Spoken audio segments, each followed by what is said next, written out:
Kita awali Kompas Sulsel, saudara, di mana kepolisian dari Ditlantas Polda Sulawesi Selatan akan melakukan tindakan tilang bagi kendaraan yang menunggak pajak jika terjaring operasi zebra. Hal ini dilakukan untuk mengurangi penunggak pajak kendaraan yang mencapai 1 miliar rupiah lebih.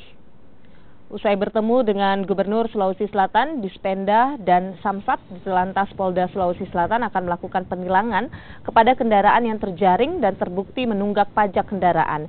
Hal ini dilakukan lantaran penunggakan pajak ini dinilai sebagai bentuk pelanggaran administrasi surat berkendara.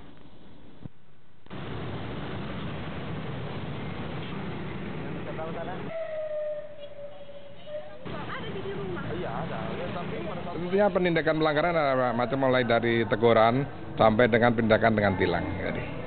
Jadi kita lihat nanti kalau dengan diberitahu dengan baik, nanti bisa melaksanakan kewajiban membayar pajak dan kemudian disahkan, itu lebih bagus. Kan kita adakan himbauan-himbauan dulu ini.